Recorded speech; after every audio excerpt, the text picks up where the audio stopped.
Hey, everybody, welcome to our virtual Bible study. We are so glad you've tuned into this study. It's super encouraging to us. We hope it's also encouraging to you, and that not only are we growing, but you're growing as well as we study the Bible together. That's what we're really hoping for. So we appreciate you tuning in. Want you to know that. This is going to be lesson number 7. Lesson number 7 in our series on wisdom for life. And this is a practical look at the book of Proverbs. This is just a study of different topics that Solomon writes about by inspiration in the book of Proverbs. And right now we are in lesson number 7, which is paired with lesson number 6, talking about family matters. Specifically, we're talking about marriage right now. And if you want the other part of that, and you haven't seen lesson number 6 yet, I would encourage you to go see lesson number 6 in connection to lesson number 7, because in essence they're a part 1 and a part 2. They're just two sides of the coin, but in both lessons we're talking about marriage. Hey, I'd like to encourage you to do a couple of things for us real quick. If you're on YouTube, go right below the video, hit the subscribe button right below the video. That helps us a lot. It helps boost viewership.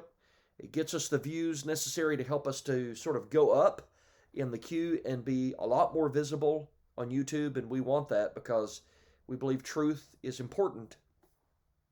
Divine truth is so essential for life, and when God offers inspired advice, especially for example, something like marriages, well, we want the world to hear that. So please help us by subscribing to our videos. Also give us a thumbs up.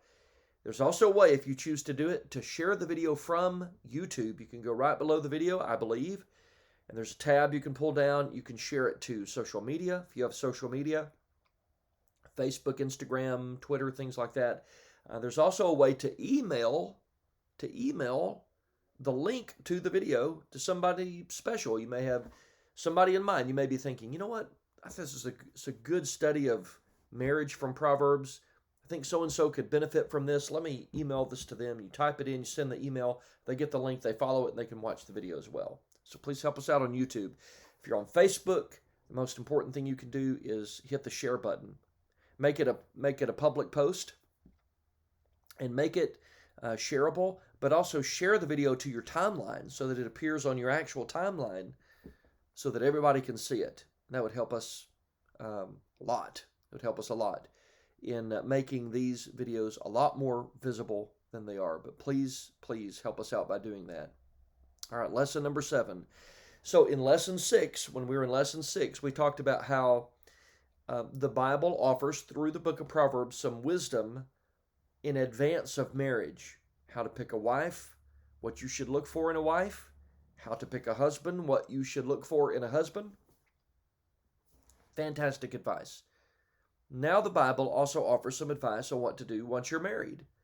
So once you're married, there is a great deal of work to do in order to have a successful marriage, right? Because you know as well as I do, the statistics are still pretty high that the people who get married, large percentage of them end up getting divorced. The marriage does not work. The relationship falls apart.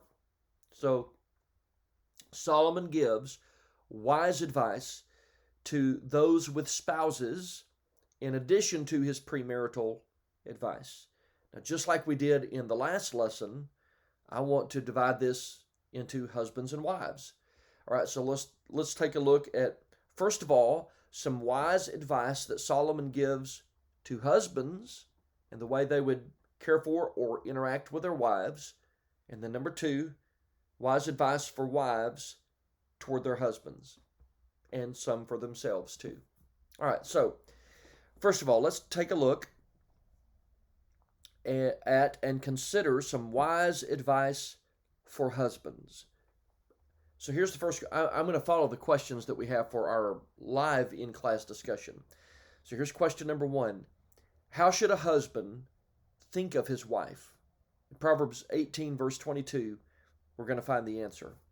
So turn your Bible to Proverbs 18 and look at verse 22. Verse 22 of Proverbs chapter 18. He who finds a wife finds a good thing and obtains favor from the Lord. So if you read that verse, how should a husband think of his wife? Well, in this passage, he understands the value of his wife. That's what that's essentially about.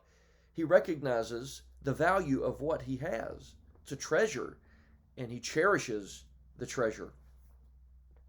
I realize there are some manuscripts that actually translate this, he who finds a good wife finds a good thing.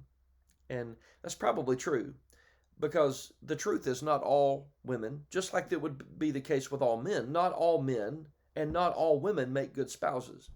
But in this context, there would be obviously some women who are not good to marry, just like there are some men who are not good to marry. So a man that finds a good wife finds a good thing, and he obtains favor from the Lord. Now, when he says he finds a good thing, that's equal to a blessing. He's talking about that he finds a blessing in what the Lord has offered him, because it is, according to the last part of the verse, from the Lord.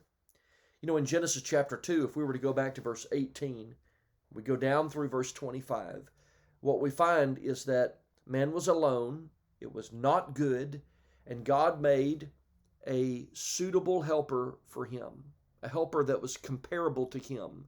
I believe it says in the New King James, a comparable helper, meaning that it's of the same nature, it's a human being, but also she's the completion of the man.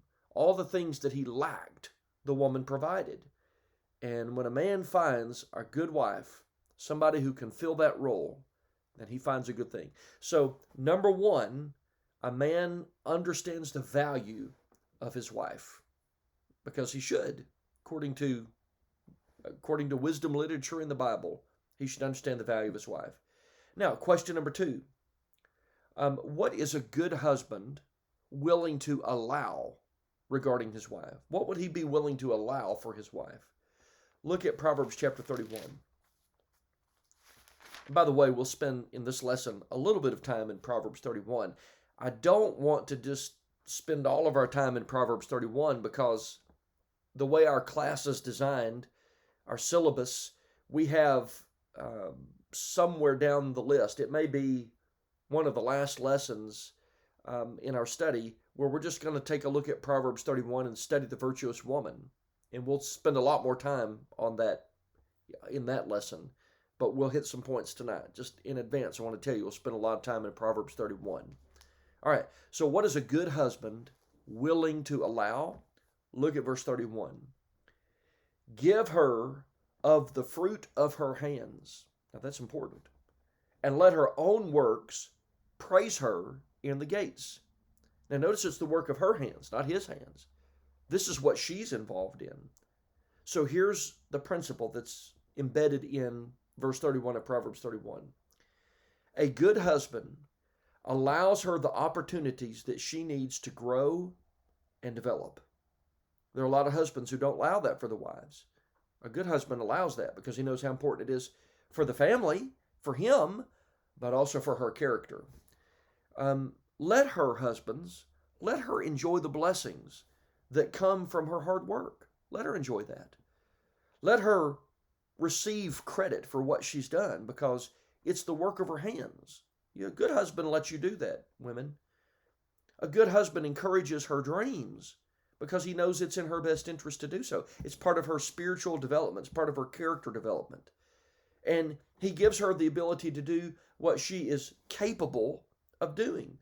In other words, he doesn't stifle the efforts. He doesn't smother her so that she's never able to develop her talents and abilities and pursue her dreams.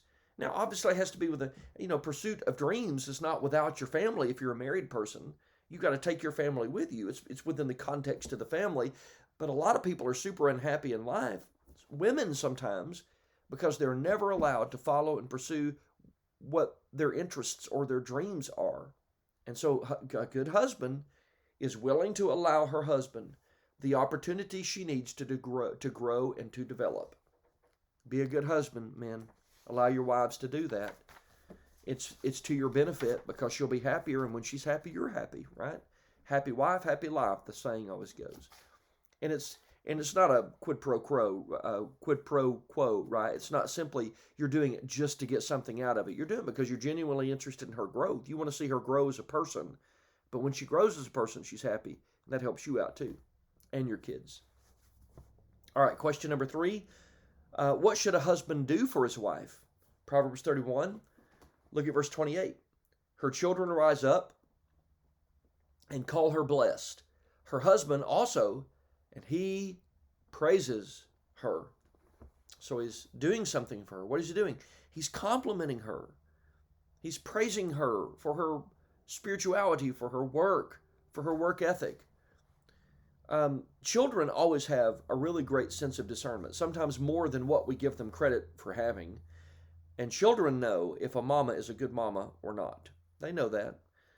And they know if there's hypocrisy or if she's not everything that she should be, because they know that in their life it impacts them dearly.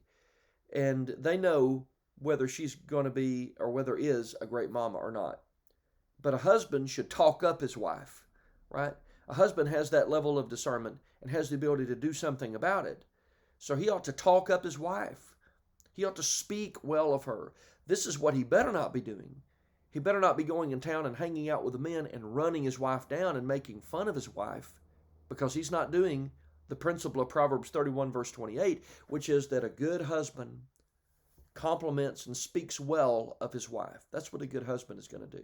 It makes for a good relationship because she learns to trust you, you learn to trust her, which leads us to the next one, verse 11. What must husbands possess toward their wives? And that's trust. Listen to verse 11 of Proverbs chapter 31. The heart of her husband safely trusts her, so he will have no lack of gain. He trusts her. Have you've ever heard the old expression, trust has to be earned? All right. Well, a good wife has earned it, right? She has proven herself to be trustworthy and faithful. So her husband he should know that the wife has his back, because that's sort of the context here. She's committed to the relationship. But number 2, he knows, the husband does, that she's going to do what she's supposed to do faithfully. He doesn't have to brood over her and superintend everything that she does, right? Because she's committed to the relationship. She's going to do what needs to be done to make that marriage, that family, successful. He knows that she's not going to hurt the family in some way, so he trusts her. And there has to be trust between the husband and the wife, or it won't work. But a good husband trusts his wife. Now that also means, well, we can talk about this in a moment, wives and husbands both. You've got to do things that earn the trust of your spouse. As a husband, I can't be doing things that make my wife suspicious, then ultimately untrustworthy. And the same thing is true of a wife. Wives, you can't be doing things that make your husbands suspicious. And neither one of us need to be doing things that sort of call our character into question. So that number, what must a husband possess toward his wife? He must possess trust toward his wife, according to verse 11. Now, I'll give you an example of this. Let's say that a particular person had the habit of overspending, right? Just a history of that. Every time they get money, they just burn through it. Put money in the wallet, it just burns through the wallet. She puts money in her purse, burns through the purse, right? So there's a habit of overspending. Every time that person says, whether it's the man or the woman, hey, I've got to go to the store, they're going to be so nervous the other spouse is, whoever the spouse is, because they're going to just not trust their spending habits. Don't do anything that would cause mistrust. And a good husband trusts his wife because he's got a good wife. All right, next one, Proverbs chapter 5. Proverbs chapter 5. Look at Proverbs 5. Go down to verse 15. Here's the question. Last question when it regards the husband. What can a husband do for his wife? Where should his eyes be fixed? Where should his eyes be fixed? And follow-up question, how do married people avoid wandering eyes? That's a big deal today. It's always been a big deal. You'll read it in Proverbs in just a second. But especially with the proliferation of pornography and the easy access to it, it's even more so today. Look at verse 15. Drink water from your own cistern. He's not talking about physical water. Look at the context. He's talking about a husband and wife, and even to the point of including really the context sexually getting your satisfaction from your wife. You get your sexual satisfaction from your wife. But he says, drink water from your own cistern and running water from your own well.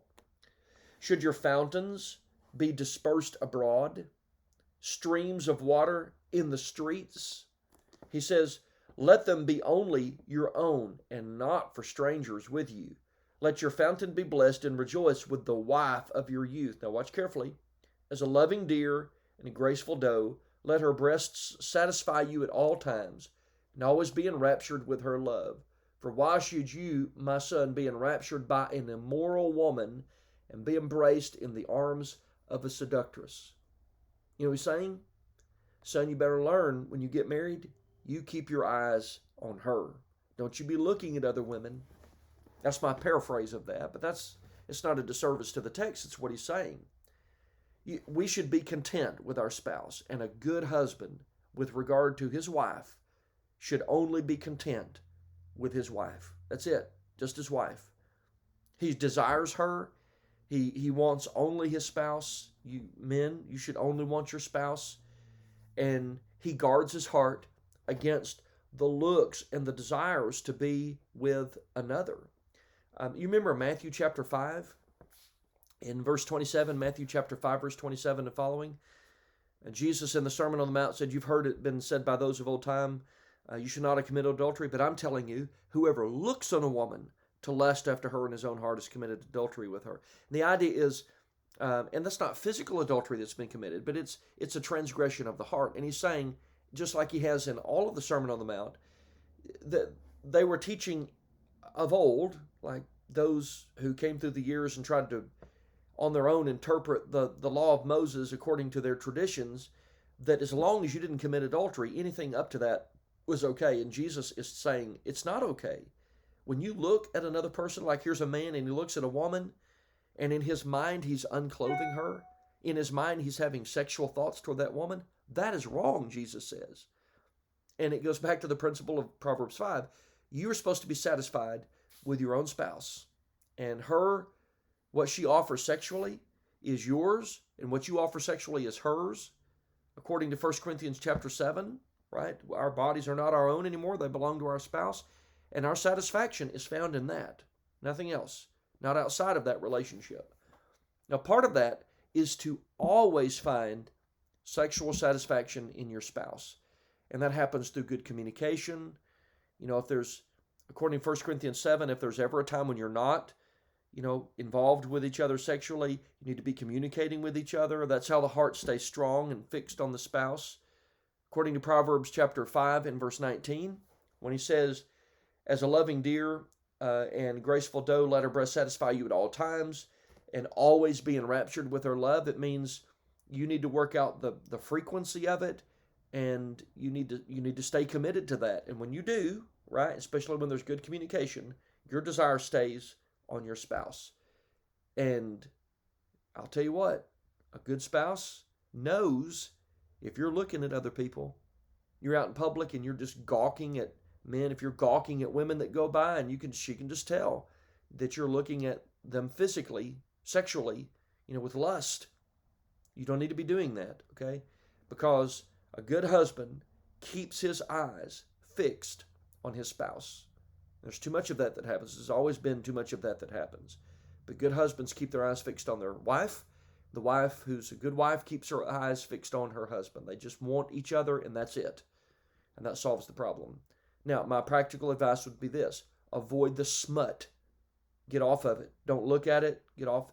If you're on porn, get off of it. Don't ever do it if you've never done it. It is pervasive. It is just absolutely corrosive to the mind.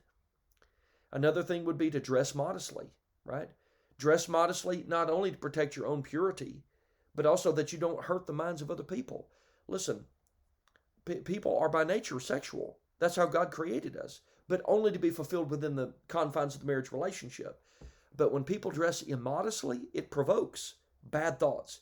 And when you wear, like if a girl goes out and she wears short shorts or mini skirts and halter tops and low-cut tops and tight-fitting clothing, a man's mind is geared toward desiring someone sexually. Now, it has to be within the confines of that marital relationship, but it's very difficult for a man not to think of things sexual toward that person when they dress like that. And men, you don't need to be running around with your shirts off and stuff like that. You keep your clothes on too, and everybody dress modestly.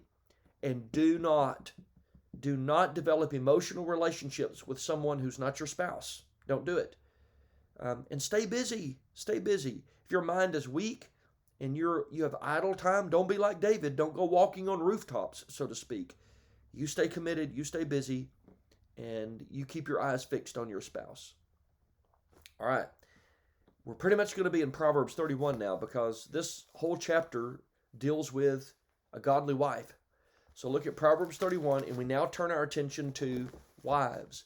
What can wives do to be good wives for their husbands? So I'm just going to put a Bible ribbon marker there, and we're going to read a lot from Proverbs chapter 31. Here's some pre-thoughts to this, though.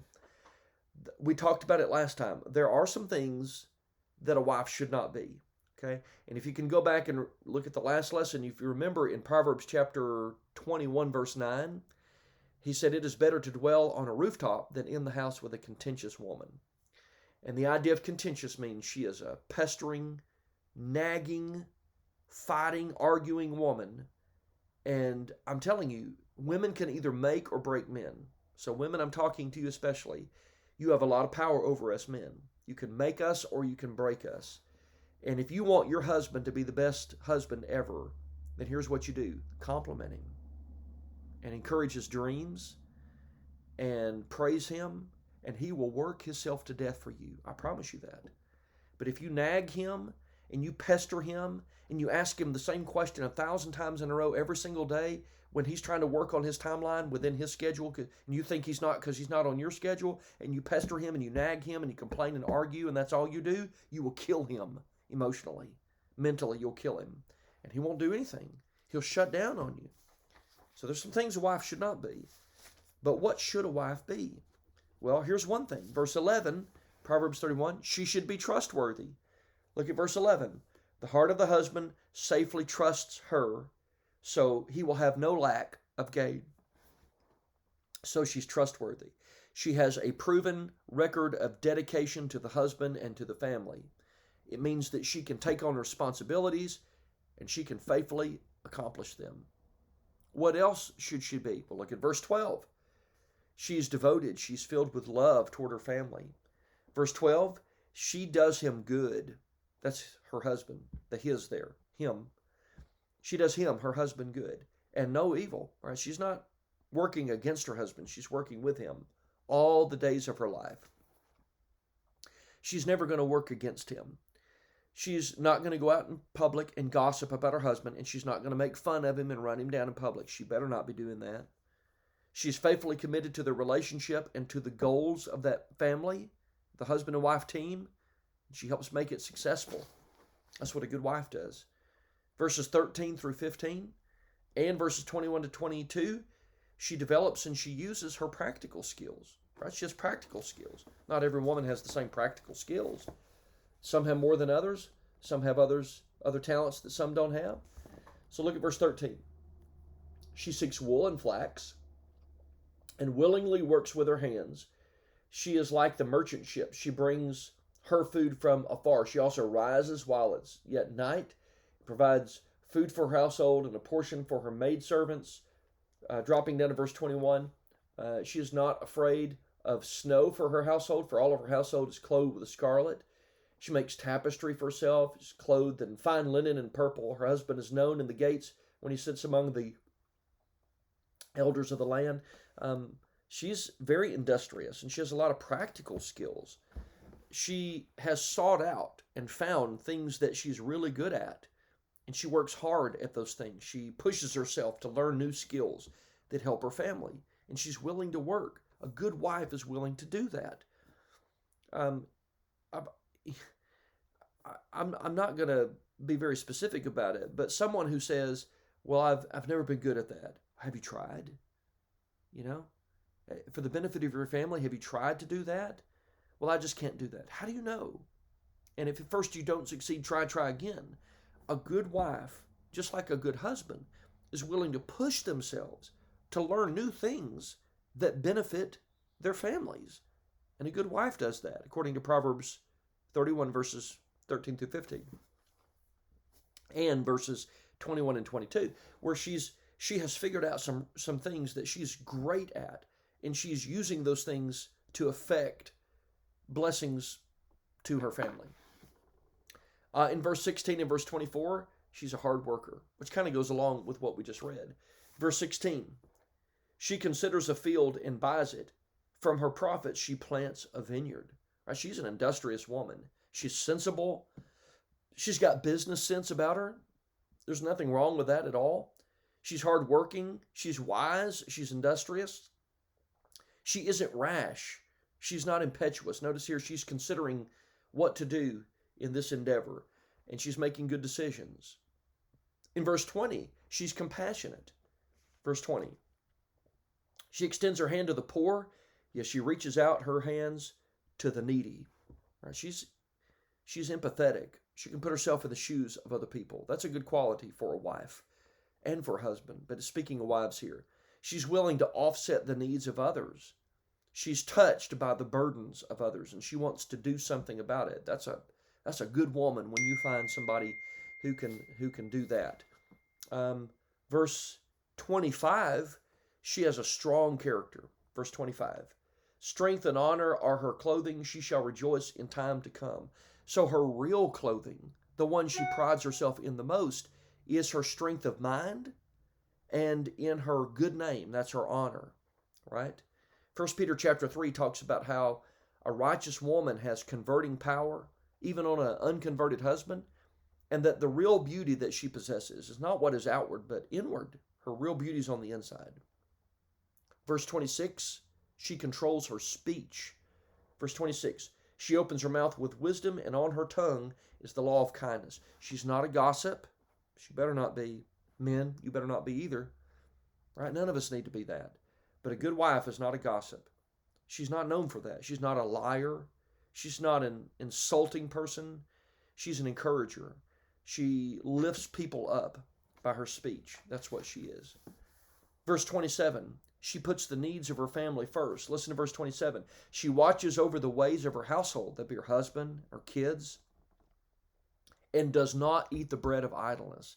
Right? She doesn't waste time. She knows there's priorities in life, and her family is her priority outside of the Lord first, which is the last one. She fears the Lord, and then she puts her family before her, even her own self. So verse 29 and 30, greatest of all traits, a good woman is a God-fearing woman. She fears the Lord, serves him, right?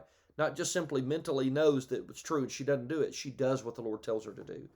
Verse 29 and 30, many daughters have done well, but you excel them all. Charm is deceitful and beauty is passing, but a woman who fears the Lord, she shall be praised. So, in 2 lessons, Solomon has given us some advice on what to look for prior to marriage in a spouse. And then he gives us some wisdom, some practical advice on what to do as a husband and as a wife. Now, the Bible obviously has a lot more to say on the subject, but we're kind of confined to the Proverbs. We're just basically looking at the Proverbs here. But that's a lot, what it did tell us about husbands and wives. And if the world would practice that, if I would practice that, if you would practice that, we would be a better spouse to our husband or our wife. Hey, thanks for tuning in. Thank you so much. We're going to turn our attention in the very next lesson, lesson number 8, to family relations, mostly of parents to children, and what advice Solomon will give us. So I'm really looking forward to that as well, especially now currently as the dad of young kids. So, and my wife and I, we have young girls, so we want to be the best parents that we can be. There's some advice for us in Proverbs, you too, as we talk about family relationships in the next lesson. Thank you so much for tuning in. It means the world to us that you're here. Hope you benefited from the lesson. I know I did, and it's greatly encouraging again that you tuned in. Until next time, I want to bid you well in your Bible studies. I hope you have a great Bible study. If you have questions, please contact me. I'll be glad to sit down and we can study it. I'll even buy you a cup of coffee and we can sit down and we can just talk about the Bible, because we sure want to do what God says, and I know you want to as well. Let's just all do that. Till then, I love you. God loves you even more than I do. I'll see you next time.